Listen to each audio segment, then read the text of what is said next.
রাজধানীর সমস্ত পথ মিশেছে কেন্দ্রীয় শহীদ মিনারে। প্রভাত ফেরির জনস্রোত এসে ঠেকেছে শহীদ মিনারের পাদদেশে ভাষা শহীদদের শ্রদ্ধা জানাতে।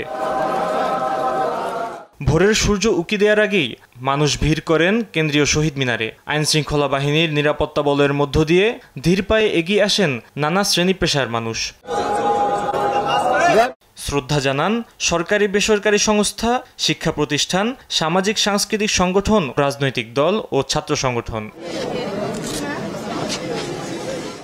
52 থেকে 24 সব অন্যায়ের মোকাবিলায় অগ্রণী ভূমিকা রেখেছে ছাত্ররা। আগামী দিনেও এ ধারা অব্যাহত থাকবে বলে জানান ছাত্রনেতারা। স্বৈরাচার যতই বাধাগ্রস্ত করুক না কেন, যে তার মত প্রকাশের স্বাধীনতা যেন উন্মুক্ত থাকে, সেটি হচ্ছে 21-এর আজকের এই প্রহরে আমাদের অঙ্গীকার। 52-এর যেই ভাষা আন্দোলনের যে চেতনা, সেই চেতনাকে ধারণ করেই কিন্তু আমাদের 1971 সালের মুক্তিযুদ্ধ এবং যেই 24-এর যে গণ অভ্যুত্থান সেটি কিন্তু সম্পন্ন হয়েছে। আবু সাইদ, মুগ্ধ, ওয়াসিমরা যে জীবন দিয়েছে এবং জীবন দেওয়ার মাধ্যমে যে বাক স্বাধীনতাকে দিয়ে গেছে, সেই বাক স্বাধীনতার জন্য জীবন দিয়েছিল রফিক, শফিক, সালাম, বরকত সহ আরো অপ্রমুখ। 24-এর যে গণ অভ্যুত্থানে যে সকল ভাইয়েরা শহীদ হলো, তাদেরকে এবং 52 শহীদদের সকলের প্রতি শ্রদ্ধা জানিয়ে আগামী দিনে 21-এর চেতনা জাতি গঠনের প্রেরণা হিসেবে কাজ করবে বলে মনে করেন বিভিন্ন রাজনৈতিক দলের নেতারা। পুরানো ধাঁচের যে একটা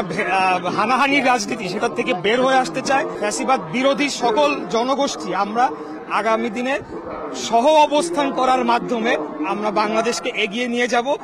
আন্তর্জাতিক মাতৃভাষা দিবস উপলক্ষে প্রত্যাশা হচ্ছে বাংলা ভাষার কথা বলতে প্রায়োগিক সৌন্দর্য বৃদ্ধি পাক। বিএনপির পক্ষ থেকে শ্রদ্ধা জানাতে আসেন সিনিয়র যুগ্ম মহাসচিব রুহুল কবির রিজভী। বলেন 16 বছরের ফ্যাসিবাদী ব্যবস্থা বিলোপ হয়েছে, আর যাতে কোনো ফ্যাসিস্ট না আসে সেই লড়াইয়ে 21 বড় প্রেরণা হয়ে থাকবে। 52-এর 21শে ফেব্রুয়ারির এই আন্দোলনের সোপান বেয়ে এই দেশে ছাত্র আন্দোলন, স্বাধিকার আন্দোলন, স্বাধীনতা সংগ্রাম এবং মুক্তিযুদ্ধ চূড়ান্ত পরিণতি লাভ করে আমরা জাতীয় স্বাধীনতা অর্জন করেছি। এই আন্দোলনের আবেদন আজকে বিশ্ববাসীকেও নাড়া দিয়েছে। এই সরকারকে জনগণের ক্ষমতা জনগণকে ফিরিয়ে দিতে হবে।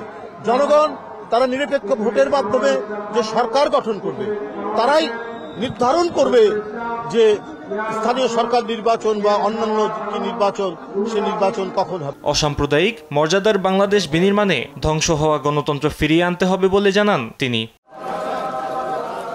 ফাহিম ইউসুফ, দেশ টিভি, ঢাকা।